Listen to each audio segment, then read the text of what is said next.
एक छोटा सा गांव था रामपुर, जिसमें माधव अपनी पत्नी मालती के साथ रहा करता था।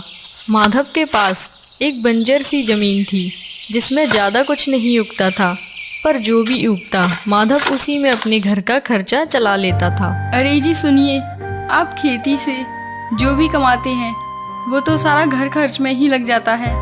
मैं तो कहती हूँ अपने खेत को बेच देते हैं, जिससे कुछ और व्यापार कर लेंगे। अरे मालती, कैसी बात करती हो? हमारी रोजी रोटी का तो एक ही रास्ता है।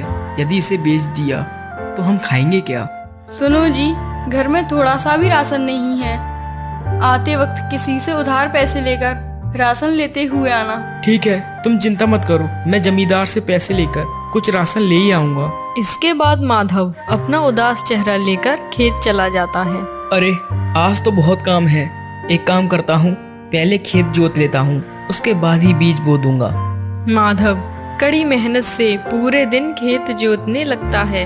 तभी खुदाई के बीच में उसे कुछ मिलता है। अरे सफेद पत्थर, कितना सुंदर पत्थर है। ये तो समुद्र में पाया जाता है।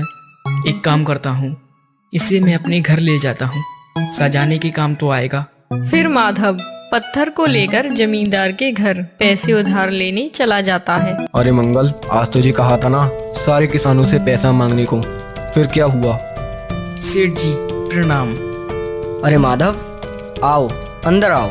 और पहले ही बता देता हूँ, अगर तू पैसे उधार मांगने आया है तो पहले का बकाया वापस कर, तभी और पैसे मिलेंगे।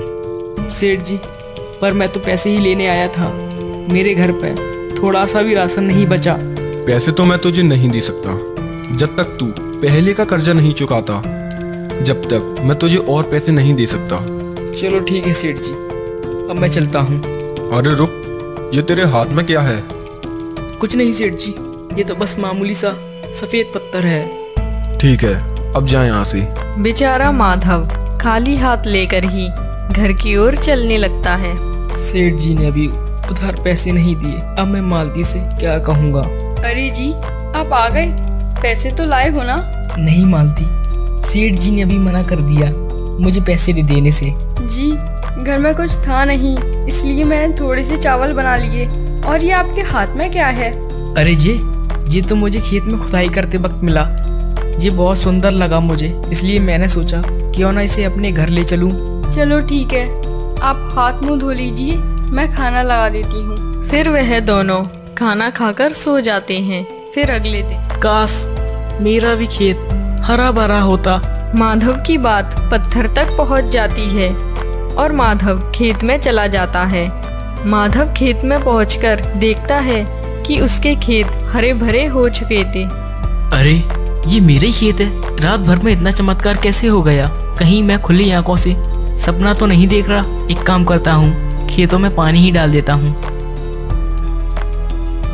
चलो, पूरे खेत में पानी डल गया है, अब मैं घर चला जाता हूँ। माधव रास्ते से जा ही रहा होता है, तभी उसे रास्ते में पैसे पड़े मिल जाते हैं। अरे ये पैसे किसके डले हैं? आसपास कोई दिख भी नहीं रहा। एक काम करता हूँ, इन पैसों से अपने घर के लिए राशन ही ले जाता हूँ।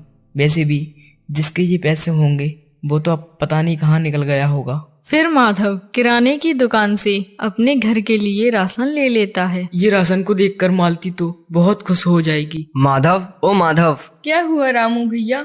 वो तो खेत पर गए हैं। ये लो मालती खाना। वो क्या है, आज ढाबे पर ज्यादा खाना बन गया था तो मैंने सोचा माधव को दे देता हूँ। जी, आप आ गए, आप हाथ मुंह धो लीजिए, मैं खाना लगा देती हूँ। अरे मालती, ये खाना कहाँ से आया?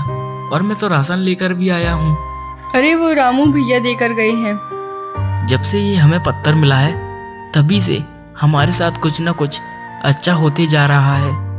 आज ये खाना भी आ गया और रास्ते में पड़े मुझे कुछ पैसे भी मिल गए, जिससे मैंने राशन भी खरीद लिया। मुझे लगता है यह कोई चमत्कारी पत्थर है। ऐसे ही कुछ दिन बीत जाते हैं और माधव को जो भी चाहिए होता है वह पत्थर से बोल देता और उसे शाम तक वह चीज मिल जाती। ऐसे ही दिन व दिन वह बहुत अमीर हो जाते हैं। सुनो जी, हम इस पत्थर से बहुत अमीर हो गए हैं। मैं तो कहती हूँ इस पत्थर को किसी नदी में फेंकाओ। अगर ये किसी गलत हाथों में लग गया तो अनर्थ हो जाएगा। हाँ मालती, तुम सही कहती हो। मैं इस पत्थर को दरिया में फेंक आता हूँ।